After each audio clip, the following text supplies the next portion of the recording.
Ladies and gentlemen, good day and welcome to Rategain Travel Technologies Q2FY25 earnings conference call. This conference call may contain forward-looking statements about the company, which are based on the beliefs, opinions, and expectations of the company as on date of this call. These statements are not the guarantees of future performance and involve risks and uncertainties that are difficult to predict.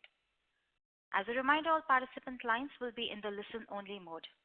There will be an opportunity for you to ask questions after the presentation concludes.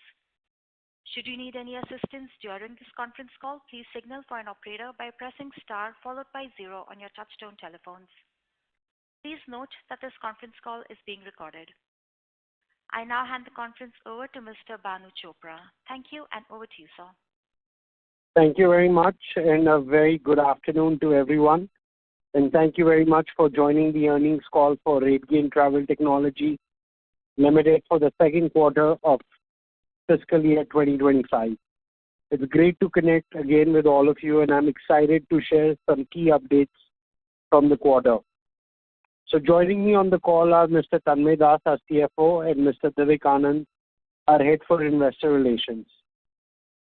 We announced our second quarter and H1 results for the fiscal year 2025 earlier today, and I hope you've had a chance to go through our financial results, press release, and investor presentation that are available on the stock exchanges and on our company website. I'm happy to report that the company has delivered another notable quarter marked by balanced growth, record margins, and healthy performance across key operating metrics, underlining the strength of our business model.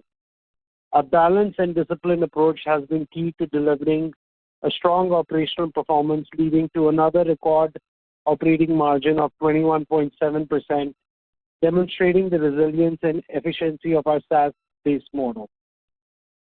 Our commitment to sustainable growth remains a core focus. Our AI-powered SaaS solutions continue to empower leading hospitality and travel brands, providing actionable insights that drive profitability and optimize decision-making. We continue to make inroads into key accounts, forging partnerships and enhancing footprint in emerging markets.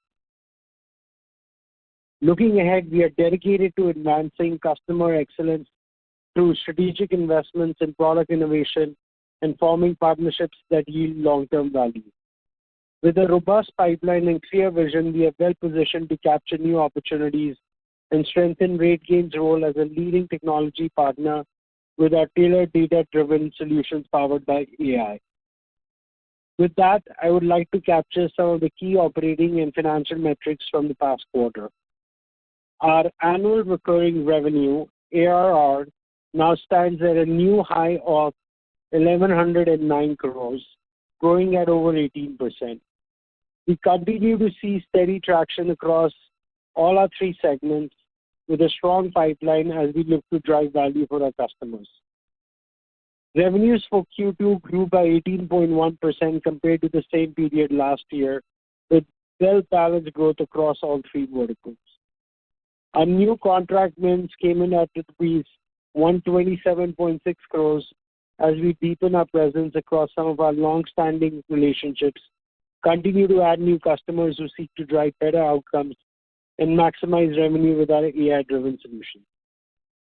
We continue to see improvement across the key operating and financial metrics. Our LTV to CAC stands at an industry-leading number of 15.1x, with a steady revenue per employee, capturing healthy employee productivity and the ability to scale up in a sustainable manner. At Rategain, we are approaching GenAI as a cultural change instead of looking at it as a product or tech innovation. Throughout the organization, across functional, internal customer-facing, as well as our customers, we're working to create an AI-first mindset to ensure that our product, sales, marketing, and people teams think of AI as an alternative to existing problems. Some highlights of the innovation that our product teams are incorporating on the customer side. We are now using GenAI summaries on our DaaS products to help summarize key highlights and actionable insights for our customers. We have launched now Rate Behavior Intelligence, which uses AI to determine patterns of competitive pricing behavior on price changes. RevAI, our RMS tool for car rental companies, we continuously improve the RevAI algorithm for better demand forecasting and thus improved pricing recommendations. As part of our RevMax platform, we have recently launched the voice module where we're building an assistive channel and they have AI agents for taking reservations and handling customer queries on behalf of hotels. In our paid digital marketing, we are using end-to-end AI-enabled platforms to drive better ROS on behalf of our customers. Internally, we are using AI in the following ways. There is an extensive use of Copilot leading to higher developer productivity. This developer productivity will help us focus on creating better products and faster deployment. We are using AI in our marketing and sales function for increasing reach, better targeting, and capturing intent, as well as improving conversion. Finally, we're using AI in HR in helping us find the right talent, determining employee sentiment, and taking proactive action.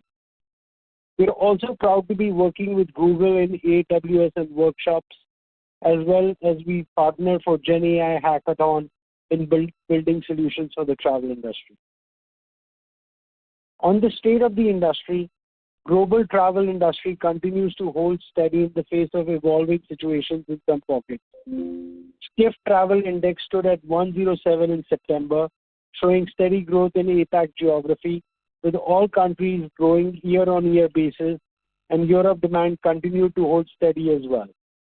The summer of 2024 was unique for the industry, with both political and global events impacting travel demand.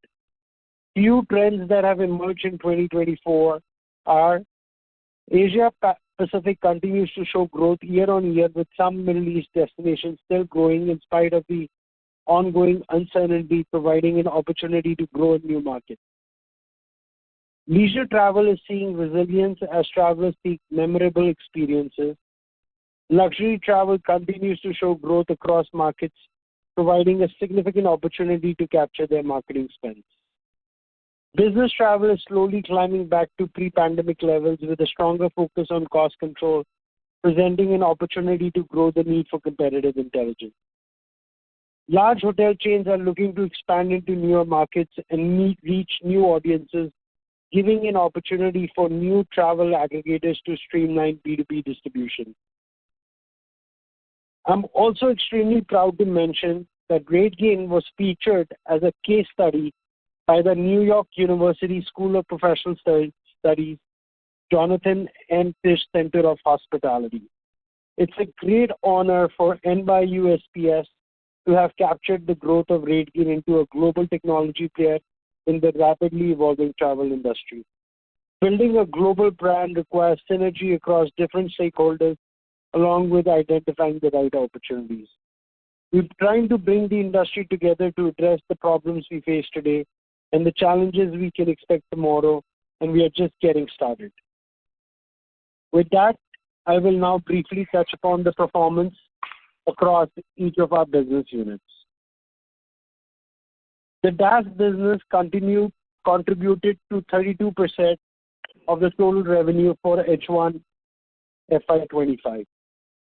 This vertical grew at a healthy pace with continued traction across key enterprise accounts, in addition of new logos across airlines, OTAs, car rentals, and cruise.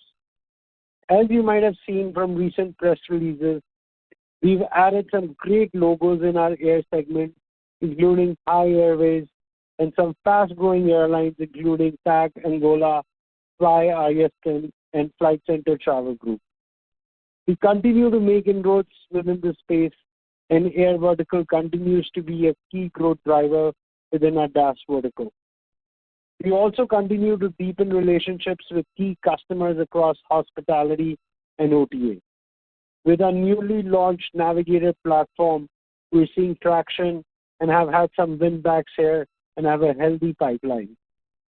Given our ability to deliver large volumes of data, we continue to see incremental volume demand coming from our existing enterprise customers, driven by evolving customer behavior, steady travel demand, and product innovation. Our distribution segment accounted for 20.6% of our total revenue. We were recognized as a strategic partner by Agoda and as a preferred partner by Trip.com, which is a validation of the high-quality connectivity solutions we enable for our hotel partners. This enables our hotel partners to grow further with a reliable partner and drive efficiencies on how they distribute their inventory. These recognitions are a validation of the strength and reliability of the platform and the value we are driving for our customers and partners. We are also integrated with TCA now, a leading PMS in Latin America that will enable us to further enhance our footprint in the LATAM region. We've had some key new deal wins in this segment, along with expansion with some of our existing partnerships. We're confident of healthy growth within our distribution segment going forward. We continue to make inroads with our RevMax platform across mid-sized chains in the APAC and Middle East, and are focused on scaling up in the coming quarters. We continue to add features and enable further integrations to help create best-in-class product. Our MarTech business contributed to 47.7% of our total revenues for H1 FY25, backed by healthy growth in the paid digital marketing segment and steady traction in our social media engagement segment with some leading hospitality brands in the North American geography. With a continuous focus from hotels on driving direct ROI, a PDM offering that we refer to as Demand Booster continues to see increased traction with hotel chains across Europe and APAC regions. Given the integrated offering we have on this with our RevMax platform, we're excited about the prospects of a holistic offering where we will help drive more direct bookings for hotel partners. Our PDM offering under Adara continues to deliver strong performance on the back of brands looking to drive better outcomes from their digital marketing campaigns. In fact, we had a best sales quarter in Q2, signing 89 new logos in the quarter, and expect this trend to continue into Q3. The value we are driving for these brands bases the strength of the travel intent data and strong product proposition is really allowing us to drive growth within the DMO segment and close deals with enterprise customers across retail, financial services, entertainment parks, airports, airlines, and hotels, making Rategain Adara the partner of choice. With added measurement capabilities and partnerships that we have established, we continue to strengthen our product proposition. With that, I also have some key updates and milestones on the people front. We continue to see improved attrition rates, now at a new low of 10.3%, which reflects our strong commitment to retaining and nurturing top talent. At Rategain, we proudly report a workforce composition of 72% male and 28% female. While this progress is notable, we recognize the importance of further enhancing gender balance across our organization. Our commitment to diversity stems from a belief that diverse perspectives drive innovation and better decision-making, enriching our company culture, and we strive to create a more balanced and inclusive workplace. This quarter, we celebrated the graduation of participants from RG Gold Program, our flagship Rategain Global Organizational Leadership Development Program, in collaboration with NMMI-MS. This reflects our commitment to building a strong talent pipeline and nurturing leadership from within, ensuring we have the depth and diversity of talent to propel us forward. With that, I'd like to now ask our CFO, Mr. Tanmay Das, to take you through the performance of Q2 and H1 of the fiscal year. Thank you, Bhanu, and a very warm welcome to everyone on this call. I'm delighted to report that the company has delivered another quarter with healthy operating performance marked by healthy broad-based revenue growth coupled with strong margin expansion of 190 basis points, demonstrating operational excellence and in line with the guidance given at the start of the year. This has helped us deliver a 19-quarter high EBITDA margin of 21.7%. We maintain a focus on profitable growth while investing strategically to drive sustainable value for our customers and stakeholders. This balanced approach enables us to deliver strong results and build a solid foundation for long-term success. Some of the key financial and operating highlights from the quarter gone by: the company reported a record revenue of 277.3 crore with year-over-year growth of 18.1%. This was on the back of healthy growth across all three segments. Given the evolving landscape and change in customer behavior, the data volumes from our enterprise clients continue to rise, and as we continue to add new logos on the air side, our DaaS segment grew at 20.2%. Our PDM offering continues to find flavor with travel and hospitality brands who are seeking to drive better returns from digital dollars they are spending, aiding a growth of 18.3% in our MarTech segment. And with the steady rise in volumes, growth picked up in our distribution segment to 14.6% for the Q2. EBITDA grew ahead of revenue at 30% to 60.2 crore for Q2FY25, with the margins improving to new high of 21.7%, up from 19.8% last year. This is on the back of operating leverage kicking in and a balanced approach. Our PAT grew by 73.8% to 52.2 crore compared to 30 crore in the previous year. For the first half of the year, the company reported a revenue of 537.3 crore with year-over-year growth of 19.6%. This was on the back of strong growth from all three verticals, with DaaS growing at 19%, distribution at 10%, and MarTech at 25% for the first half. EBITDA grew by 31% to 110 crore for H1, with margins coming at 20.5%, up by 180 basis points from the same time last year.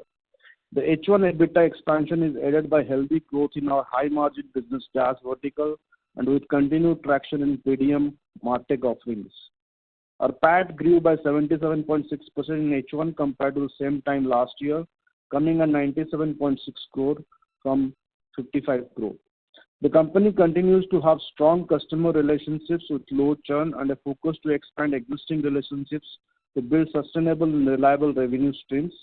Our gross revenue retention improved to 91% and our net revenue retention stood at 105%. Our customer base currently stands at 3,225 customers. We continue to have a strong balance sheet with our net worth currently at 1,557 crore and our cash and cash equivalent balance as at quarter end stood at 1,131 crore. With that, I would like to close my remarks and we are happy to open the floor for questions. Thank you. Thank you very much, sir. We will now begin with the question and answer session. Anyone who wishes to ask a question may enter star followed by 1 on their touchtone telephones. If you wish to remove yourself from the queue, you may enter star followed by 2. Participants are requested to use only handsets while asking a question. We will wait for a moment while the question queue assembles.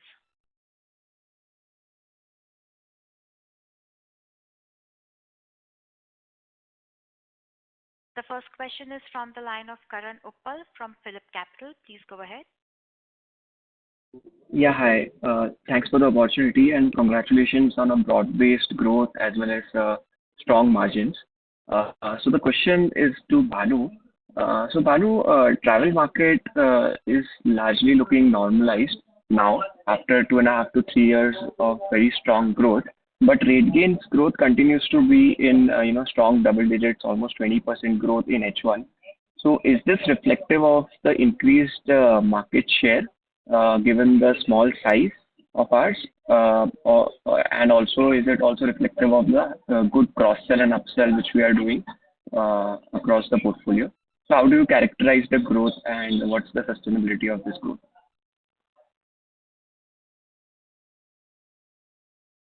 Yeah, so thank you. So as you rightly noted, we've had some very, very robust growth and also frankly on a much larger base from the time we listed. We are now almost 3 times the size. We're at 300 crores now. We are run rating at our ARR is at 1100 crores. So I think I would give credit to the entire Rategain team, which then just focus heads down on execution. I also believe that the strategy to, build out additional capabilities to realize that vision of having one integrated tech stack is also paying dividends now that we have, multiple product sets and capabilities. And I believe each of these product areas have huge headroom for growth, and we continue to invest in, adding adjacent features or capabilities that help us position, as a far superior partner to our customers, because, we are being viewed as a one-stop shop instead of having to deal with multiple vendors. And the fact that all our solutions talk to each other and are seamlessly integrated, there is a huge value we can drive in terms of actionable insight in driving more revenue for our customers. Okay, great. Secondly, the guidance was missing in the prepared remarks. So shall we assume the last guidance is intact on both growth and margins? Yeah, so let me take a minute to talk about the future guidance. So, as you also noted, there are several things that are happening, and I'd like to address each one of them. So, as you know, US is one of our biggest markets, and we saw, because of the elections, our contract wins haven't been, satisfactory. So we expected, some large wins to come in, but I think because of the delayed decision making, we believe that some of this, now that Trump is back in power, some of these decisions should get taken, and we should be able to realize some of the larger deals that have been awaiting signatures. The second thing that has happened is, which was sort of unexpected, that we lost a very large client on our MarTech side. It was equivalent to almost 4% of our revenue. I alluded to this in the last quarterly call also, and we were able to sort of put a size on the amount of loss. So obviously, 4% loss is a big loss, and that impacts our ability to continue to grow at like 20%. So all efforts are to, fill back this loss because it was kind of unexpected. And the loss was really this German company. It was a mid-sized chain, got acquired by a very large US chain. So we didn't lose the business to a competitor, but this larger chain, it was on our MarTech side, and they were using one of our MarTech solutions, and the US chain already has this capability in-house. And the third sort of, I would say, trend that we are seeing is on our couple of our larger DaaS contracts, we are seeing some pricing pressure. So it's yet to be known on what will happen to those contracts in terms of the pricing concessions we might need to give. So definitely there are, both macro level challenges, as you noted, that the travel has kind of normalized, especially in NORAM and Europe, although in APAC we continue to see growth. And also some micro challenges that I mentioned about, losing a larger client. But on the flip side, I should also share with you all the positive news where, we, as I mentioned in my commentary, we've had a great quarter on the Adara side. It was the best sales quarter ever. And just last week, we won a very large contract with one of the larger chains. It was almost close to $2.5 million. So that gives me a lot of encouragement and optimism that, there is an opportunity to, again, surpass all previous records on the Adara side on sales in Q3. And similarly, we're seeing some very, very good traction on our RevMax platform that we are now calling Uno, where we have won some large deals, including one with PIF. And I feel very confident that, given this unexpected loss that we had, that we are able to recover. But net, just on the conservative side, we'll be guiding now for like a 15% growth. Okay. 15% growth for the full year. Okay, great. That is And just lastly on Adara, so if you can share what's the annualized run rate and the margin profile currently. I'll defer that to Tanmay. Yeah, so annualized run rate will be close to around $48 to $49 million. We expect to close, and the margin profile is around 18%. Okay, great. Thanks a lot, and I'll fall back into the queue. Thank you. The next question is from the line of Anmol Garg from DAM Capital. Please go ahead. Yeah, thanks for the opportunity. Just a couple of questions. Firstly, if I look at our total number of customers, then you indicated that we have added 89 new customers in this quarter. However, despite that, the total number of customers have reduced by around 74, 75 during the quarter. Is this intentional in terms of cutting down the non-profitable tail accounts, or is this something that we have seen as a headwind during the quarter? So let me clarify the commentary that I talked about adding 89 logos that were only specific to Adara. Now, to your overall question of some reduction in overall customers, in case of, as I mentioned, in some cases, when we account for large hotel accounts, we sometimes, depending on how we do the invoicing, we count the number of customers basis the number of invoices, even if it's part of the same chain. So there was as a result of that, because of that loss of big account that we had, we see some reduction. And on our brand monitoring and brand engagement, also we saw some non-profitable accounts that we had cut down as well. Understood. And secondly, we have seen strong traction coming back in our distribution business this quarter. If you can indicate what has this led by, and will this traction continue going ahead as well? Yeah. So our distribution business comprises of the large hotel chains that we do connectivity for demand partners.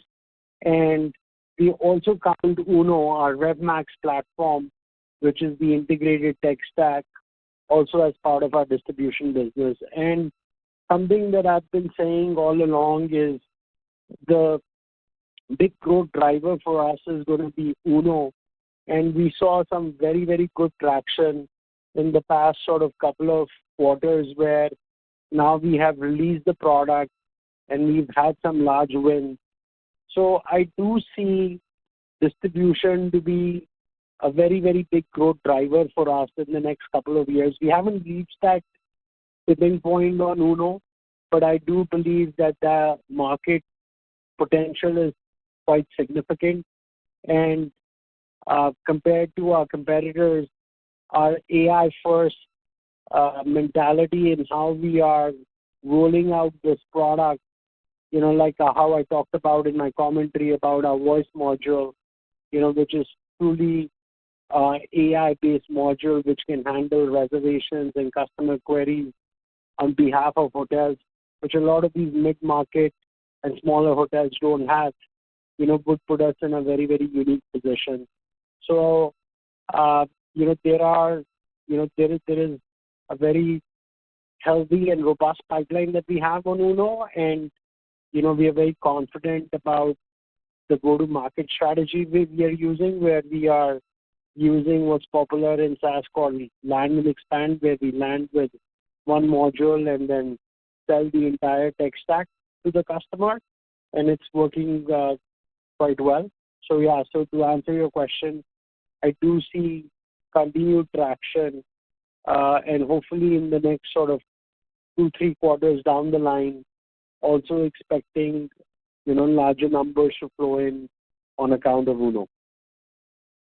Understood. And just one last one, is that, as you indicated that we have lost a larger customer, can you also indicate the profitability of this particular customer, and how should we look at our EBITDA margins going forward? Will this have a larger impact in Q3? Yeah. So on the EBITDA margin, from a customer perspective, I will not be able to disclose that, but I can tell you that the numbers in Q2 account for almost 70% of this loss of this customer.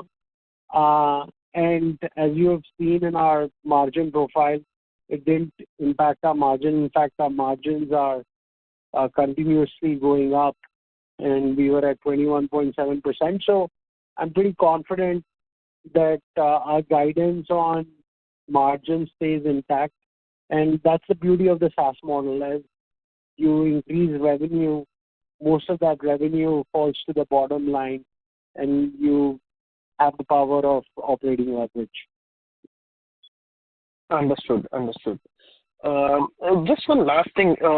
Because of the reduction of the customers, would there be any decline in revenues in the third quarter, or we'll have growth quarters for third and fourth one? That is correct. We continue to expect growth in Q3 and Q4. Understood. I think my point about, as I mentioned earlier, it impacts our growth. So as we were guiding 20% growth, and we lost a customer that makes about 4% of our revenue today. That's why I'm indicating a lower growth for the full year, which is more around 15% now. Understood. Thank you, Bhanu. That's it from me. Thank you. The next question is from the line of Miten Shah, an individual investor. Please go ahead. Hello. Yes. Yeah, am I audible? Yes. Yeah. So thank you for giving me opportunity, and congratulations on posting a good set of numbers. So my question would be a little bit non-technical, not related to the performance, because the I would like to pose is that, if you see, our IPO came out with a face value of rupee 1, face value of 1. So, I mean, just a question, if in case, future the share price increases and all those things, to a very high level, so four-digit figure, and, you would be optimistic. Why is it placed at the face value 1, and I mean, compared to, industry standard of 10? Any specific reason for that? So, at the time of the IPO, we had announced, actually we'd done the bonus shares right before the IPO. Correct. And as a result of which, it came down to 1. And your point about it going to 4 digits, and it absolutely will, or higher 4 digits, and how do we tackle that? Correct.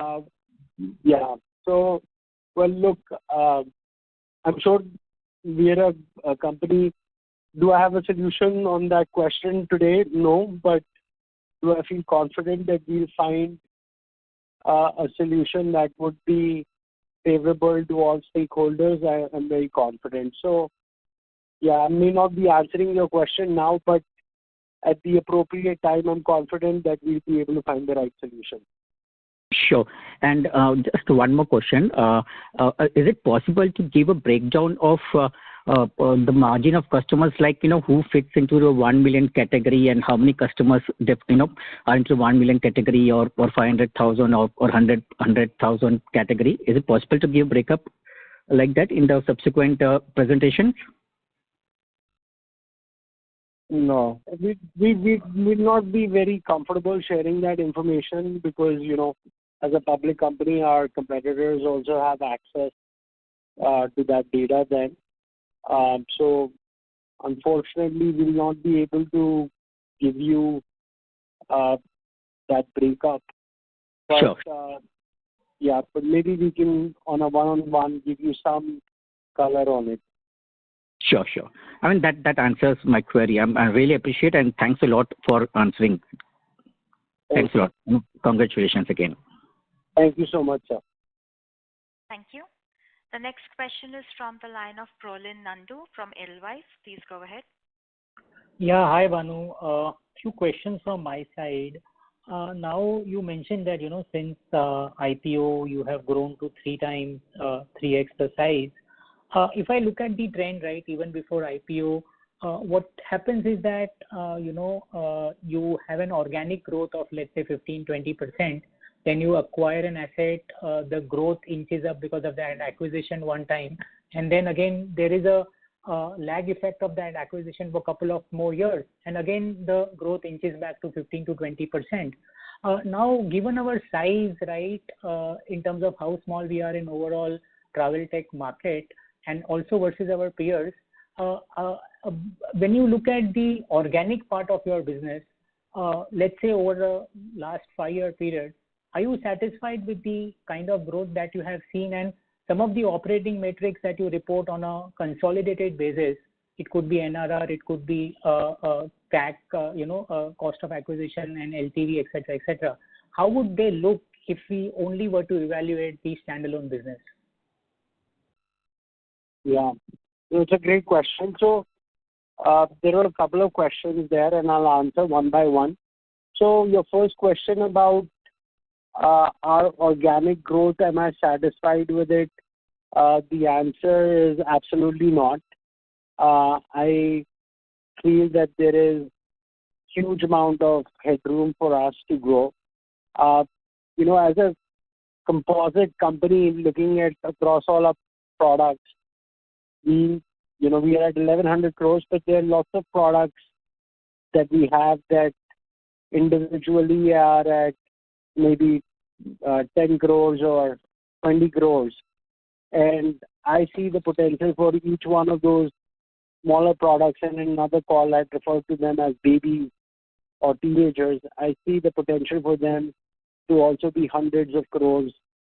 So I do think that there is. I am very confident of the Rategain strategy on a go-forward basis. I am very confident of the simple features that we have a set of customers that we need to sell to, and we need to gain their trust and sell them more and more products.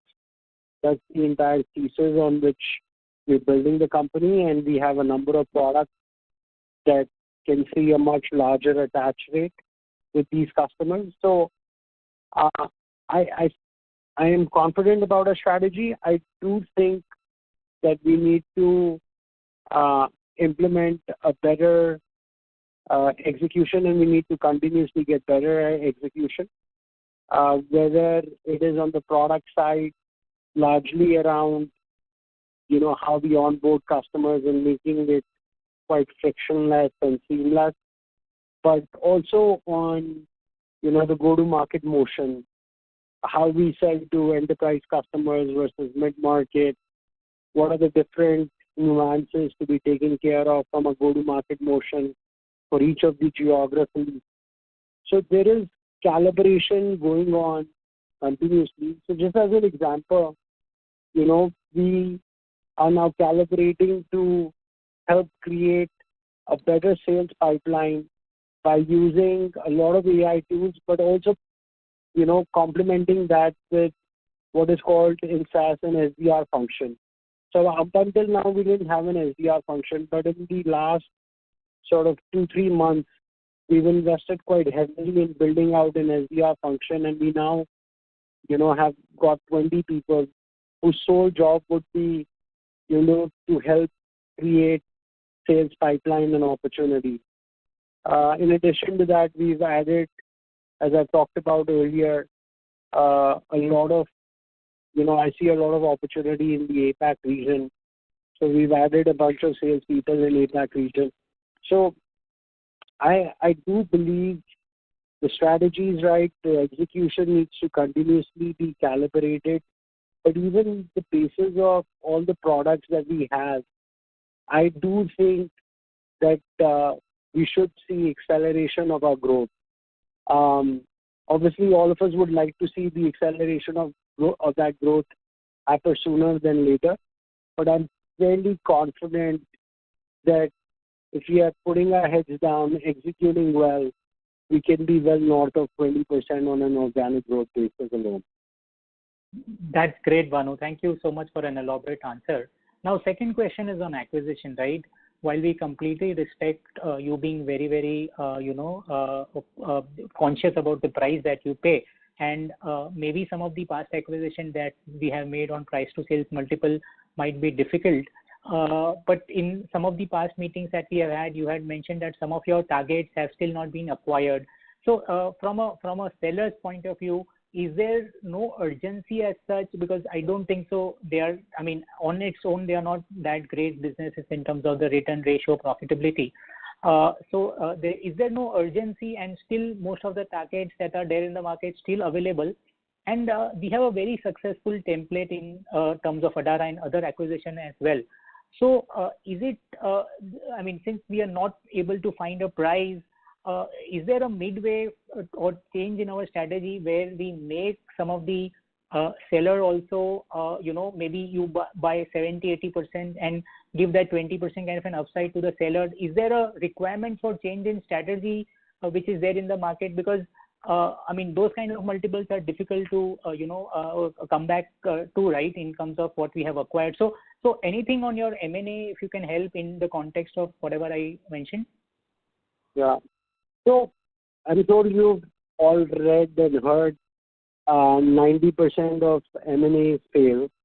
And while at Rategain we've been very, very successful, and not just us, I've also referred to Constellation Software and other serial acquirers that do it quite well.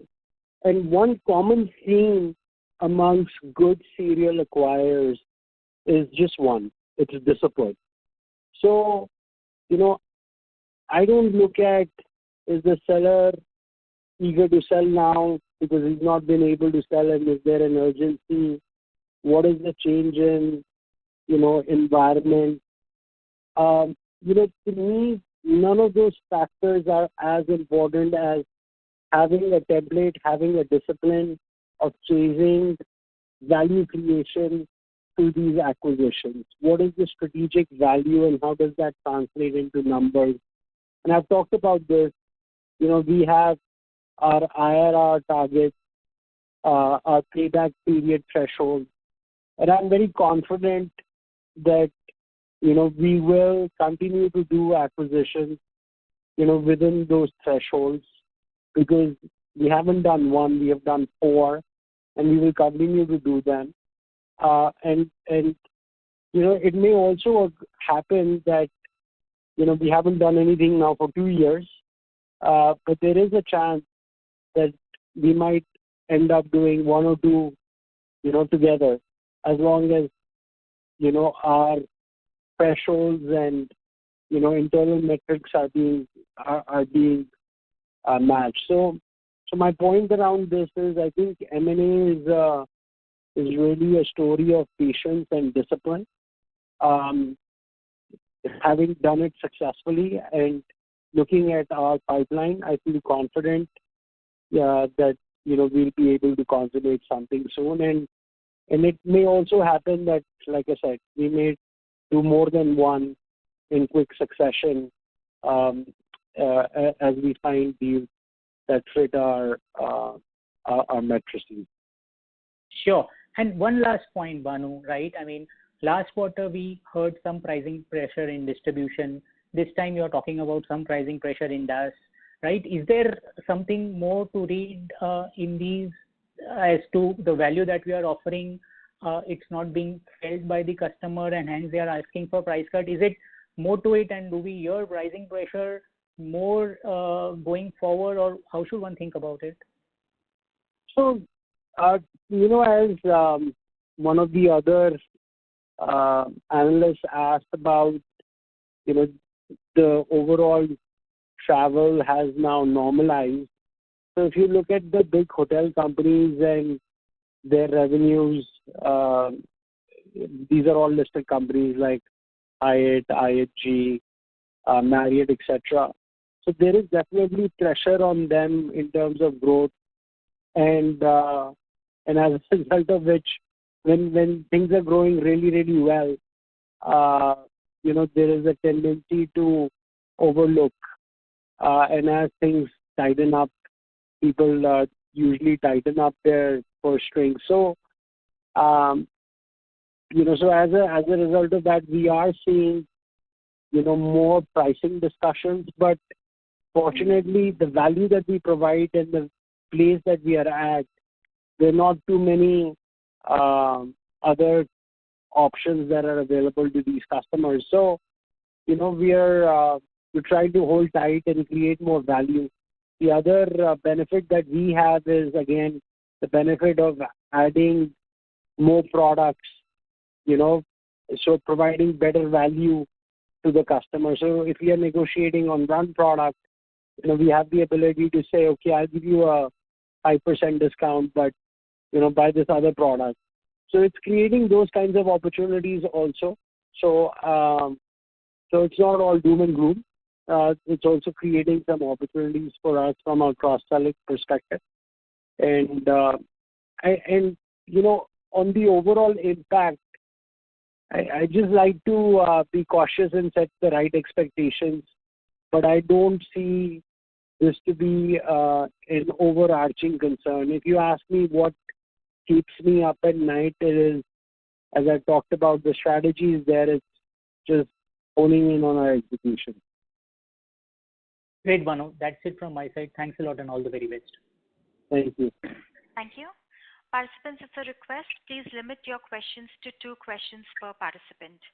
The next question is from the line of Rishi Jhunjhunwala from IIFL Institutional Equities. Please go ahead. Yeah, thanks for the opportunity. So just one question, mathematically. So I think, Bhanu, you mentioned 70% of the impact of the client loss has already come into Q, given that it was 4% of revenues, that's about 300 bips. So effectively, in 1H, we have grown at almost 20%, including the impact into Q on a YOY basis also. At your guidance, we are implying about 10 to 11% kind of YOY growth in second half. And including the 400 bips also, we are talking about 15% growth. So there is still slowdown in our revenue growth, even if we don't take into account the impact of client loss. So one, is this 10 to 11% math seem correct? And two, if you can just comment on, the slowdown in, revenue growth X of this in the second half, given that some of the headwinds around elections and other things are behind us. Yeah, so Rishi, it's, it's a cautionary note, given our contract wins for the first half has slowed down year on year. And although the pipeline has grown quite healthy, it's up almost 20%. So it's more of a cautionary note to investors. But like I said, good things also emerge. Like we did the largest deal for Adara last week, which was about 2.4 million. So there are some very large deals that are awaiting signatures, and if those happen, that should make us look very, very good and also backfill this customer loss that we've had. The math that you were doing, I didn't quite follow, but maybe we can arrange a follow-up call. But net of net, I do see some slowdown in our growth on the back of lower contract wins, because the contract wins year over year are at 6%, which is quite low, and that will definitely impact. But I am hoping and optimistic about acceleration of our contract wins. As I said, there are a bunch of contracts up there, and we did have a positive surprise last week also. So if that recovers now that elections is behind us, because largely, if I see also, just to give you a geographic breakdown as well, we're doing extremely well in Europe, US, in APAC, LATAM. It's really the US that we have seen the impact. I mean, rest of the regions, even from contract wins as well as revenue growth, it's been north of 20%. Got it. And just, very quickly, so in case I missed earlier, if you can give the reason for that, client loss, and have we lost it to to another vendor, to in-house, or the business has gone down? Yeah. And secondly, any updates on acquisitions? Yes. So on your first question about losing the last customer, so basically it was a mid-sized chain in Germany, and it got bought over by one of the larger chains in the US. And we were selling a MarTech product to them, and the large chain was using an in-house, basically they run all their paid digital campaigns in-house. So as a result of which we lost this to an in-house team. But at the same time, again, I'm not factoring any of these potential positives, but very recently we heard from the chain that they're not seeing the same level of traction on those campaigns as they were seeing from us. So there is an opportunity that they might come back and start again with us in the new year. So let's see.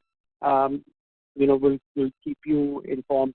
On your second question around M&A, so the pipeline is quite robust. We are in very active conversations with a couple of prospects. And, you can say we are doing a preliminary due diligence. On the valuation side, we're in the ballpark numbers. But now it's really about us doing our due diligence.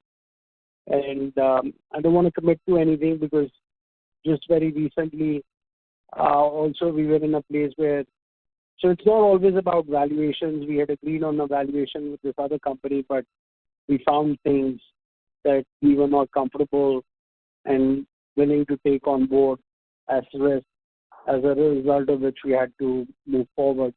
So there are a couple of companies where, from a valuation perspective, pricing perspective, we are in the ballpark range.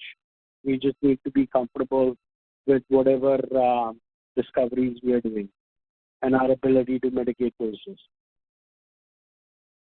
Okay. Thank you. All the best. Thank you. The next question is from the line of Deepak from Sundaram Mutual Fund. Please go ahead. Yeah, thanks. Manu had a couple of questions. One was regarding the total pipeline. So what I could see is last quarter we had reported in pipeline of 555 crores. And this quarter we have mentioned in our PPT at 469 crores. So is this because of all the reasons which we have discussed thus far, that slowdown and the client loss and etc., or is it something else to it? So, go ahead, Tanmay. Yeah, so obviously the pipeline, if you see year over year, has growth of more than 20%. But we do periodic cleansing of the pipelines because sometimes the pipeline doesn't reflect the true picture. So we have been doing those cleansing in the last quarter. So now it's more accurate pipeline that can be depicted. Obviously, there are closures. We had a large quarter of closure of contract wins last quarter. So some of the pipeline has gone into closed one, but it's a combination of both of them. Okay, got it. And means in H1 we have already reached an highest ever margin, and we're at around 20.5. So in H2, do you expect with this 10 to 12% growth, means what could be the margin trajectory, EBITDA margin trajectory for H2?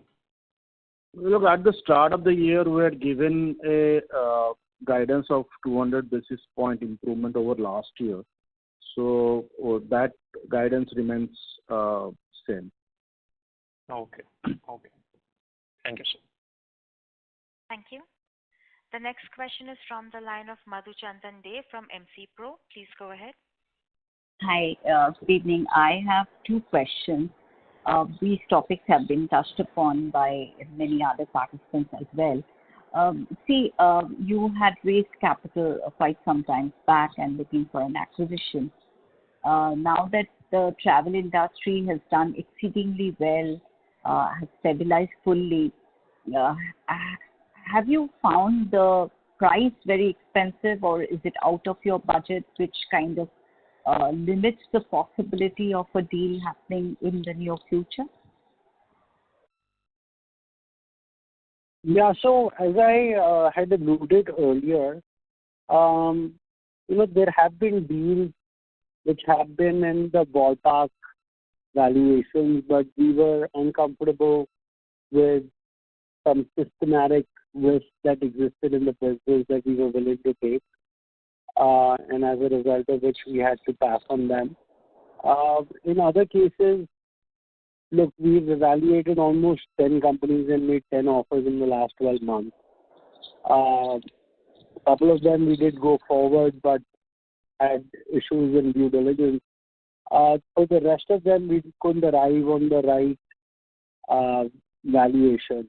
And as I mentioned earlier, I know a lot of investors are looking for us to do something, but I need to remind everyone that I'll repeat myself. M&A is a game of patience and discipline, and I am not just optimistic. I am supremely confident that we will do the right deals at the right price to continue to create the success story that we have demonstrated in the past. Okay, my second question is again on your guidance. There are three factors. Please correct me if I'm wrong. You always had mentioned that 4Q is a very strong quarter for you. Second, overall, with U.S. elections behind, that is a big uncertainty. U.S., there's a kind of soft landing in the U.S. Most of the technology companies are alluding to tech demand looking to come back in a big way.